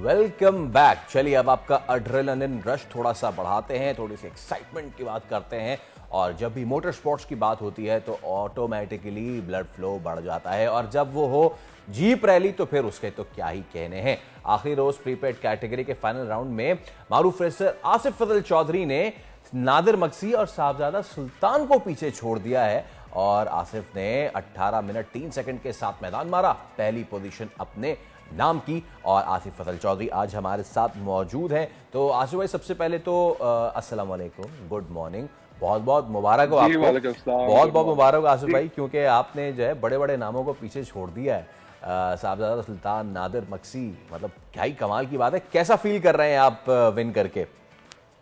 जी खैर मुबारक, thank you so much. Sir मैं सबसे पहले तो मैं अल्लाह पाक की ज़ात का शुक्रगुजार हूँ, वालदा की दुआएं, दोस्तों की सपोर्ट और मेरी जो टीम है उन सब ने बड़ी मेहनत की। और मैं 2015 से रेसिंग कर रहा हूँ एंड सिंस 2018 मैं से प्रीपेड कैटेगरी में पार्टिसिपेट कर रहा हूँ। तो अल्लाह के फजल से आई हैव वन झलमक्सी बिफोर, गवादर थल 2019 में भी जीती थी। तो ये कंपटीशन जो है ये चलता रहता है, बड़ा हेल्दी कंपटीशन है। हमारे सीनियर हैं नादिर मक्सी साहब, तो वो एक बेंचमार्क है, और जब उस बेंचमार्क को हम मीट करते हैं तो ऑब्वियसली जो खुशी का मजा है वो दुबाला हो जाता है। और जो आपने नाम भी ले लिए वो सीनियर, वो he is a very kind senior, एक तो बात ये। दूसरी बात ये कि आसिफ साहब आप बता रहे हैं कि you have one Gwadar as well. अच्छा, एज अ रेसर आपको कौन सा पाकिस्तान का ट्रैक चैलेंजिंग लगा? क्योंकि हमारे पास ट्रैक जो है ना वो बेशबा है, उस करदू से लेके गडानी तक, तो आप बताइए कौन सा चैलेंजिंग ट्रैक है हमारा सबसे ज्यादा? वैसे I'll be very honest, ये जो थल का ट्रैक है, this is the most challenging, और आप कह लें कि ये ड्राइवर्स ट्रैक है। क्यों? Why is it challenging as compared to other tracks? Cholistan का ट्रैक है, वो तकरीबन 500 किलोमीटर पे है। उसके अंदर स्ट्रेचेस थोड़े लंबे हैं, गाड़ी को भी थोड़ा आप कह लें कि सांस लेने का मौका मिल जाता है, ड्राइवर को भी थोड़ा बीच में रेस्ट का मौका मिल जाता है कि वो स्ट्रेट स्ट्रेचेस है, टर्न्स उसमें कम है। ये जो थल का ट्रैक है इसके अंदर ट्विस्ट एंड टर्न्स और हैंडलिंग बहुत ज़्यादा है, और इसके अंदर जो बम्पी सेक्शंस हैं वो भी बहुत ज़्यादा हैं। वो गाड़ी के लिए भी एक टेस्ट है, और वो ड्राइवर की का भी आप कह लें कि एंड्योरेंस का टेस्ट होता है इसमें। बाकी जैसे ये आपका गवादर हो गया या झलमक्सी हो गया, उसमें स्ट्रेट पैचेस कदरे ज़्यादा है बनिस्बत थल के। जी, वैसे जब हम किसी भी प्रोफेशन में होते हैं ना, तो हमारा कोई एक रोल मॉडल होता है जिसको देख रहे होते हैं हम कि मैं ऐसा बनूंगा, या मैं इस तक पहुंचूंगा, या मैं इसको बीट करूंगा। सो आप किससे मोटिवेशन लेते रहे हैं अब तक? आपने कहा 2015-16 से अगर आप इस चीज़ से मुंसलिक हैं, तो आपका वो कौन था रोल मॉडल? देखिए जी, मैं जब इस फील्ड में आया भी नहीं था, तो जब मैं स्कूल में था गालिबन, तो मैंने टीवी पे एक क्लिप देखा था जिसमें इस्लामाबाद पाकिस्तान के किसी शहर में रेस हो रही थी और उसमें मीर नादिर मक्सी साहब का नाम सबसे पहले सुना था। और फिर जब इस फील्ड में भी आए तो पता चला कि वो नाम किसी वजह से है, उनकी अपनी शख्सियत, उनकी अपने ड्राइविंग स्किल्स और उनकी इस फील्ड के अंदर जो डेडिकेशन है, वो उस बेस के ऊपर। And we have always found him our mentor, और अब हम लोग सारे उनसे ही इंस्पायर्ड हैं। जो जितनी भी हमारा ये जो अब नई जनरेशन आ रही है रेसिंग में, बाकी भी ये रेसिंग में अगर आप कंपटीशन की बात करें तो competition is really tough. Zain Mahmood हैं, वो अपना ही is a really good driver. Faisal Shadi Khel हैं, जाफर मक्सी, ये आप कह लें कि कट थ्रोट कंपटीशन है इस टाइम ये पाकिस्तान की रैली रेसिंग में। गलती की किसी किस्म की कोई गुंजाइश नहीं बची अब। अच्छा आसिफ भाई, अब ज़रा अपनी अपनी मशीन्स की बात कर लेते हैं। एक आम गाड़ी से यकसर मुख्तलिफ होती है। जब हम जीप की बात करते हैं, एक एक्सपीरियंस थोड़ा सा था मेरा, जब 1 साल पहले गवादर रैली हुई, उसको कवर करने का एक्सपीरियंस हुआ। कितना ज़्यादा मॉडिफाई करना पड़ता है आपको अपनी जीप्स को, उसमें क्या कुछ मजबूती लानी पड़ती है, एक आम देखने वालों को बताइए। जी, मैं इसमें थोड़ा सा ऐड कर दूं कि एक जनरल परसेप्शन है कि ये जो शौक है रैली का, ये काफ़ी एक्सपेंसिव है। नो डाउट है, लेकिन इसके अंदर ऑप्शंस आपकी कैटेगरीज की शक्ल में काफ़ी सारी आ जाती हैं, starting from D, then C, then B, then A. D being the most affordable category, जो कि सुकी जिमनी पे भी स्टार्ट हो सकती है। छोटी तो और जब आप ए प्रिपेयर्ड की बात करते हैं, जो टॉप मोस्ट कैटेगरी है जिसमें मैं पार्टिसिपेट करता हूँ, इसके अंदर आप समझ लें कि गाड़ी का जो प्लेटफॉर्म है, उसका चेसी और शेल ही उसके अंदर अपना होता है। बाकी उसके अंदर engine, suspension, body, fibre works, transmission, each and everything is after market. और वो फिर आपको दुनिया की जो आप कह लें कि best of the best companies हैं, फिर उनसे चीज़ें सोर्स करनी पड़ती हैं और गाड़ी खुद यहाँ पे पाकिस्तान में उसको बिल्ड करना पड़ता है। अच्छा, when it comes to motor sports, Asif भाई, आप पाकिस्तान को कहाँ देख रहे हैं? Because you know Dhaka rally से बाहर रैली और तमाम तर दुनिया भर में जो होती है, right from the rallies to the grand prix, Pakistan कहाँ स्टैंड कर रहा है? हमें अपने इस सर्किट को मज़ीद मजबूत बनाने के लिए, इंटरनेशनल लेवल तक जाने के लिए किन किन चीज़ों की रिक्वायरमेंट है और टैलेंट कैसा है हमारे पास? जी देखें, Pakistani government has always been very supportive. TDCP since 2005-6 ये events host कर रहा है, and it's a government department, और वो लोग अपनी पूरी इनपुट देते हैं ये इन रैलीज के अंदर, खासतौर पे थल और चोलिस्तान या पंजाब का कोई भी इवेंट हो, इसी तरह बलूचिस्तान की गवर्नमेंट, इसी तरह सिंध या केपी का कोई इवेंट हो। तो अब जहाँ तक टैलेंट की बात है, वो तो अनडाउटेडली पाकिस्तान में किसी किस्म के टैलेंट की कमी नहीं है। जो एक कमी प्लेटफॉर्म की थी, वो भी अब अल्हम्दुलिल्लाह it has been filed. Pakistan के अंदर पाकिस्तान मोटर स्पोर्ट्स फेडरेशन वो रजिस्टर हो चुकी है, and that federation will interact with the governments abroad, और वो उनके साथ आगे आप कह लें कि डेकार हो गया या WRC या अमेरिका में बाहर रेसिंग होती है। तो now we drivers have a platform as well, and we are looking to a very bright future जी। हाँ, और आसिफ भाई आखिर में ये बता दें, नेक्स्ट कब है, कहाँ है, क्या गवादर में है अगली रैली? नेक्स्ट रैली जी झल मक्सी में, it's on the 13th, 14th and 15th of December। और मैं इसमें एक छोटी सी चीज़ ऐड करता हूँ जी, जहाँ पे ये सारी चीज़ें हमारी एज ड्राइवर्स इसमें इनपुट होती है। हमारे साथ हमारी गाड़ी के अंदर एक को ड्राइवर भी मौजूद होता है, and my co driver is Saeed Tiwana, and उसका बहुत ही वाइटल और पिवटल रोल होता है, क्योंकि जब आप एक बहुत हाई स्पीड पे ट्रैक पे जा रहे होते हैं, तो he is the one who is guiding you all along the track, और जो भी नेक्स्ट टर्न है उसकी इंटेंसिटी और गाड़ी की स्पीड मैनेज करना और आपको मोटिवेटेड रखना बहुत वाइटल रोल होता है जी को ड्राइवर का जी। Absolutely, thank you so much Asif Fazal Chaudhry sahab, and best of luck for you as well. I hope I can go over there. लेकिन मैं भी देख ही रहता कराची टू झलमक्सी कितना है, हमें ये भी तो देखना पड़ता है ना कितना डिस्टेंस है ऑल। बट यू नो चाहे झलमक्सी हो, गवादर हो, इवन गडानी की जो रैली होती है इट इज सो ब्यूटीफुल। जो लोकेशन होती है गडानी इज ब्यूटीफुल, वहाँ पे डेजर्ट भी है और वो समंदर के पास पानी जब उड़ाते हुए जा रहे होते हैं तो मजा आ जाता है। अभी हम एक ब्रेक ले रहे हैं मैडम। जी बिल्कुल, ब्रेक ले रहे हैं, ब्रेक के बाद वापस आते हैं और देखते हैं प्रोग्राम में बाकी क्या है। Let's take a break.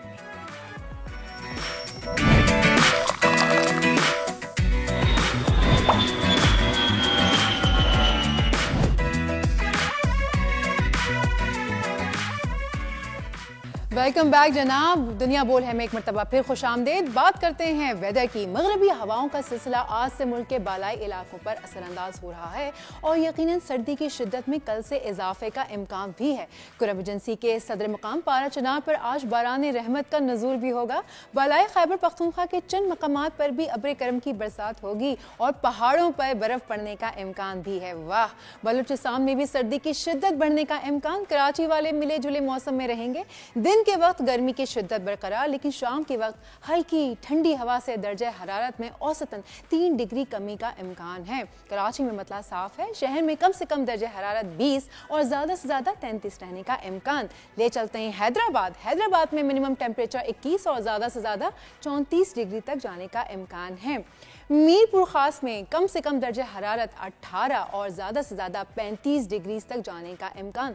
बात करते हैं नवाबशाह की। नवाबशाह में मिनिमम टेम्परेचर 19 और ज़्यादा से ज़्यादा 34 डिग्री तक जाने का इम्कान। ले चलते हैं आपको लाड़काना की जानिब। लाड़काना में सर्द हवाओं के साथ साथ मिनिमम टेम्परेचर जो है वो है 19 और ज़्यादा से ज़्यादा 33 डिग्री तक रहने का इम्कान। गवादर में कम से कम दर्जे हरारत 21 और ज़्यादा से ज़्यादा 30 डिग्री तक जाने का इम्कान। लेकर चलते हैं आपको क्वेटा की जानिब। क्वेटा में सर्द हवाओं का राज और साथ साथ दर्जे हरारत मिनिमम 8 और मैक्सिमम जो है वो 26 डिग्री तक रहने का इम्कान। सरजमीन औलिया यानी कि मुल्तान में स्मॉग भी है, फिजा को काफ़ी धुंधला कर दिया है, लेकिन फिर भी मास्क पहन के रखिए मुल्तान वालों। मिनिमम टेम्परेचर जो है वो 18 और ज़्यादा से ज़्यादा 29 डिग्री तक जाने का इम्कान। बात करते हैं लाहौर की, तो आलूदा तरीन शहरों में आज भी लाहौर सर फहरिस्त है। जबकि टेम्परेचर की बात करें तो मिनिमम टेम्परेचर 14 और ज़्यादा से ज़्यादा 26 डिग्री तक जाने का इम्कान। फैसलाबाद की बात करें तो फैसलाबाद के कुछ इलाकों में बादलों के साथ मिनिमम टेम्परेचर 16 और ज़्यादा से ज़्यादा टेम्परेचर 29 डिग्री तक जाने का इम्कान। शहर इख्तिदार यानी कि इस्लामाबाद में बादलों का राज आज भी बरकरार रहेगा, जबकि आज बारिश के भी इम्कानात हैं। शहर में मिनिमम टेम्परेचर 12 और मैक्सिमम टेम्परेचर 24 जाने का इम्कान। ज़रा सा पड़ोस में चलते हैं मरी की जानिब। मरी में बादलों के साथ साथ जो मिनिमम टेम्परेचर है वो 8 और ज़्यादा से ज़्यादा 16 डिग्री तक रहने का इम्कान। पेशावर की बात करें तो पेशावर में मिनिमम टेम्परेचर 14 और ज़्यादा से ज़्यादा 25 डिग्री तक जाने का इम्कान। ले चलते हैं आपको मुजफ्फराबाद की जानिब। तो मुजफ्फराबाद में आज बारिश के इम्कानात हैं। सर्दी में शिद्दत का इजाफा भी हो सकता है। आज कम से कम दर्जे हरारत 11 और ज़्यादा से ज़्यादा 26 डिग्री तक जाने का इम्कान। और अगर स्कर्दू का बताऊं मैं आपको तो स्कर्दू में आज गहरे बादल छाए हुए हैं, जबकि मिनिमम टेम्परेचर महज 2 है और ज़्यादा से ज़्यादा 60 डिग्री तक रहने का इम्कान। और अगर मैं बात करूं मुल्तान की, तो मुल्तान में आप सभी को पता होगा कि लाहौर के बाद मुल्तान भी शहर स्मॉग की लपेट में आया हुआ है और रात गए स्मॉग में शदीद इजाफा हुआ कि हद निगाह भी तकरीबन 0 हो गई और मोटरवे को भी बंद कर दिया गया है। हमारे ब्यूरो हेड मुल्तान ताहिर खान से ज़रा मज़ीद तफसीलात जानते हैं। जी ताहिर। शहरी स्मोक में मुब्तला हैं और ये स्मोक का जो राज है वो 1 हफ्ते से ज़ायद हो चुका है और ये स्मोक ख़त्म नहीं हुई, जिसकी वजह से शहरियों को शदीद मुश्किलात का सामना करना पड़ रहा है। रात गए हद निगाह भी कम हो जाती है और जो क्वालिटी इंडेक्स है, एयर क्वालिटी इंडेक्स, वो भी काफ़ी बढ़ जाता है। 1000 से ज़्यादा रिकॉर्ड किया जा रहा है हर रात को और आहिस्ता आहिस्ता ये सुबह के बाद कम होना शुरू होता है। मोटरवेज़ को भी बंद कर दिया जाता है। इसके साथ साथ बताना चाहूँगा कि मुल्तान ज़िले इंतज़ामिया और महकमे माहौलियात कार्रवाइयाँ कर रहे हैं, उसके बावजूद भी एयर क्वालिटी इंडेक्स कम होता हुआ नज़र नहीं आ रहा। इसके साथ साथ अगर बात करें कि इससे स्मोक से जो है वो शहरियों को शदीद मुश्किलात का सामना करना पड़ रहा है, उनको बीमारियाँ सामने आ रही हैं। इसके साथ साथ एलर्जी के प्रॉब्लम का सामने आ रहे हैं, सांस के मसाइल सामने आ रहे हैं, आंखों में जलन के मसाइल सामने आ रहे हैं। डॉक्टर्स के मुताबिक बच्चों का ख़ास तौर पर ख्याल करें, उनको घर से बाहर ना निकालें। इसके साथ साथ जो गैर जरूरी सफर ना जी करें। ताहिर, बहुत बहुत शुक्रिया। ये ताहिर थे जो हमें मुल्तान से अपडेट कर रहे थे। मैं अभी भी यही कहूँगी, चाहे आप मुल्तान से ताल्लुक़ रखते हैं या लाहौर से, प्लीज़ मास्क का इस्तेमाल ज़रूर कीजिए, अपने और अपने प्यारों का ख्याल रखिए। अब चलते हैं प्रोग्राम के बकिया हिस्से के जानिब। Faisal, over to you. Programme में अब हैं एक आर्टिस्ट जिनसे आपकी करानी है मुलाकात, और अच्छी बात यह है कि फरहान माशोलवी जो हैं वो, उनकी उम्र जो है वो महज 13 साल है और वो स्केचेस बनाते हैं। फरहान जो है हमारे साथ मौजूद हैं। फरहान, सबसे पहले तो आपको करते हैं वेलकम, और हम आपके वो स्केचेस भी दिखा रहे हैं, आउटस्टैंडिंग। आई मीन, आपने मस्जिद नबवी का एक स्केच बनाया हुआ है, अल्लामा इकबाल का आपने स्केच बनाया हुआ है। तो फरहान, किस शहर से आपका ताल्लुक़ है, कब से आप ये काम कर रहे हैं फरहान? सबसे पहले तो आपका मैं बहुत शुक्रिया अदा करता हूँ। तो मेरा बेसिकली ताल्लुक गिलगित-बल्तिस्तान के इलाके खपलू से है, करदो खपलू गाँव से। और अभी मैं यहाँ पर रावलपिंडी में। हाँ, और खपलूद तो आजकल बड़ा खूबसूरत हुआ होगा, बिल्कुल ऑटम के बाद बड़ा ज़बरदस्त हुआ होगा। फरहान, खुद आप 13 साल के हैं और स्केच इतने अच्छे बना रहे हैं, कब से आपने ये स्केचिंग का आगाज़ किया? ये स्केचिंग का आगाज़ मुझे बचपन मतलब नर्सरी क्लास से ही इसका शौक़ पैदा हुआ मेरे अंदर, और बाकायदा मैंने सोशल मीडिया पे तकरीबन 6-7 साल से मैं इस काम पे सोशल मीडिया पे कर रहा हूँ। वाह, 6-7 साल से आप कहानी के 6-7 साल की उम्र से ही आपने स्केचिंग, खुद भी इतने छोटे से ही है। Outstanding talent. वैसे अब तक कितने लोगों की आप स्केचेस और ये ड्राइंग्स बना चुके हैं, और कौन कौन से ऐसी फेमस पर्सनालिटीज शामिल हैं? अब तक तो मैंने 100 से भी ज़्यादा सेलिब्रिटीज तक बनाया और पोर्ट्रेट भी बनाया है, और उनमें से ज़्यादातर जो फेमस है हमारे कायद आज़म साहब मोहम्मद इकबाल, क्रिकेटर में भी रिजवान साहब, बाबर आजम साहब, शोएब अख्तर साहब, और बहुत से ऐसे बड़े बड़े शख्सियात का बनाया हुआ है, आप देख सकते हैं। अच्छा फरहान, एक तो क्योंकि यू बिलोंग फ्रॉम खपलू, गिलगित बहुत खूबसूरत, बल्तिस्तान बहुत खूबसूरत रीजन है, लेकिन उसके अपने इश्यूज़, अपने मसाइल हैं ना। तो जब आप स्केचेस करते हैं तो उनको नुमाइश के लिए पेश करने के लिए आपको फिर दीगर शहरों में जाना होता होगा, ऐसा ही है? नहीं, मैं स्केचेस वैसे ट्राई तो करते हैं, घर में ही करता हूँ स्केचेस, फिर उसको सोशल मीडिया पे अपलोड करता हूँ, लेकिन वो एग्जीबिशन है इस तरह आर्ट वर्क मेरा अभी कभी थोड़ा है ही नहीं, लेकिन मैं कंपटीशन में कभी कभी जाता हूँ। और आजकल तो लोग विरसा चल रहे इस्लामाबाद में, वहाँ पर मैंने अपना स्टाल लगाया हुआ है, तो आप वहाँ पर भी देख सकते हैं। ज़बरदस्त है। अच्छा, वैसे फरहान, किस की कोई ऐसी शख्सियत जिनकी पेंटिंग या जिनकी ड्राइंग स्केच बनाने की आपको ख्वाहिश हो कि अब इनकी बनाना चाहता हूँ मैं? ये अभी तो पाकिस्तान के मतलब जो भी अच्छा काम करे, मैं तो मेरी तो ख्वाहिश होगी कि सबका बनाऊँ, क्योंकि ये तो एक फ़न का काम है, आर्ट का, इसमें तो सब शामिल होते हैं, कोई मतलब किसी के लिए कोई जज्बा वादत है नहीं। लेकिन अभी तो मैं बस अपनी पढ़ाई के साथ साथ इस काम पर भी थोड़ा करते हुए आते जाऊँ, तो बस मैं जो भी पाकिस्तान के लिए काम करता हूँ, अच्छा मेहनत करता हूँ, बस तो बनाऊँगा। हाँ, और मैं ये देख रहा हूँ आपने वो जो शिराज है ना, बड़े प्यारे से जो यूट्यूबर है, उनका भी एक स्केच बनाया है। अच्छा फरहान, जीबी जो है वहाँ पे लिटरेसी रेट बड़ा ज़बरदस्त है। मुझे बताएं कि आप अब इस अपने शौक़ के साथ पढ़ाई को कैसे लेके चल रहे हैं? आपके टीचर्स, आपके स्कूल, उनका कैसा रिस्पॉन्स है आपके इस आर्ट को लेके?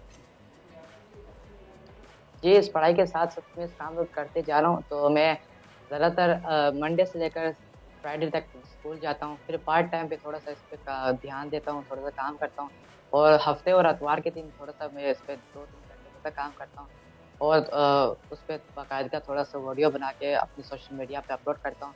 और स्कूल के बात की जाए तो स्कूल के लिहाज से मेरा अभी APS स्कूल में अभी दाखिला चल रहा है, वहाँ पर मैं तकरीबन 2-3 महीना हुआ वहाँ पर जाके, तो अभी टीचर्स का भी इतना मतलब कौन अच्छा है, मतलब वो भी कहते हैं कि हम आपको जब भी मौका मिलेंगे आर्ट्स आप पार्टिसिपेट करना चाहेंगे, और ऐसे कई मतलब स्पेशल डेज पे हम ट्रीज का मैं स्केचेस बनाता हूँ, अपने टीचर्स को दिखाता हूँ, वो मेरे अप्रिशिएट करते काम को, और इसी तरह। आपके अपने स्कूल में, आपकी क्लास में या कहीं पर आपकी बनाई हुई ड्राइंग्स हैं? जैसे होता है ना, इतना टैलेंटेड बच्चा है तो भाई फ़ायदा उठाया जाए। जी, साइंस के क्लासेस में मैंने पीरियोडिक टेबल जो आप जानते हैं वो उसका बस ऐसे ही बनाया हुआ है ड्राइंग, लेकिन किसी मतलब शख्सियात का कोई पर्सनैलिटी का स्केचेस मैंने नहीं बनाए। हाँ, अलबत्ता अल्लामा मोहम्मद इकबाल का एक छोटा सा। हाँ अच्छा फरहान, अभी तो आप खुद माशाल्लाह इतने कम उम्र हैं, लेकिन इतनी अच्छी, अब मैं देख रहा हूँ शहीद मोहतरमा बेनज़ीर भुट्टो का भी आपने स्केच बनाया हुआ है, सूरत स्केच। हाँ, और ये मारखोर का भी आपने स्केच बनाया है, ज़बरदस्त। तो फरहान, बच्चे आपके पास आते हैं, आपके क्लासमेट्स आपके पास आते हैं, बोलते हैं यार हमें भी सिखा दो, हम भी ज़रा थोड़े मशहूर हो जाएं? जी क्लास में तो सारे ही ऐसे होते हैं, बस स्कूल से जिस स्कूल में मैं जाऊँ, बस जहाँ भी जाऊँ सारे बस मेरे पास आते हैं, इस तरह काम सिखाने को कहते हैं, लेकिन कहाँ मतलब इससे टाइम मिलता होगा, आप तो पढ़ाई के साथ से करते हैं। अच्छा फरहान, आपकी फैमिली में कोई और इस तरह से बनाता है ड्राइंग? जैसे होता है कभी वालदा बहुत अच्छी ड्राइंग करती होती हैं तो फिर बच्चों में आ जाता है, तो या आपकी फैमिली में सिर्फ आप ही हैं जो इतनी अच्छी ड्राइंग करते हैं? जी जी, इस फैमिली में सिर्फ मैं ही हूँ, ना किसी को पहले इस तरह शौक था, और मैंने बस मेरी अल्लाह के बस ये मेरे तरफ से गिफ्ट दिया हुआ है, नेचुरली तौर पर बस बचपन से मुझे शौक था, और मेरे ना पापा को भी इस काम का भी शौक नहीं था, लेकिन मेरे बाबा थोड़ी थोड़ी सपोर्ट करते हैं, थोड़ा थोड़ा मेरे इसमें मुझे गाइड करते हैं कि कैसे थोड़ा करना है, क्योंकि वो मेरे साथ रह के 5-6 साल से थोड़ा सा एक्सपर्ट हो गया खुद की। चलिए फरहान, बहुत शुक्रिया, थैंक यू सो मच। इसी तरीके अपने आर्ट का बेहतरीन इस्तेमाल करते रहें।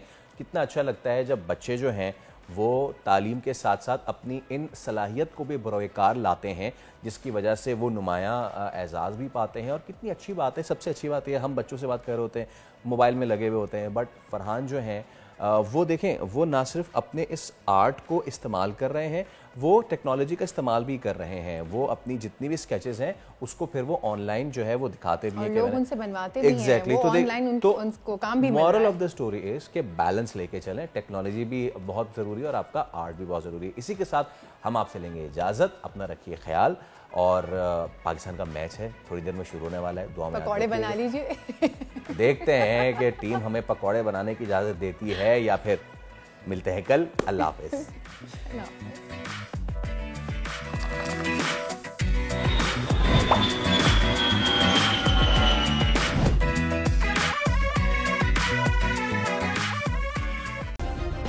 सब्सक्राइब करें और बेल दबाएं ताकि कोई खबर रह न जाए।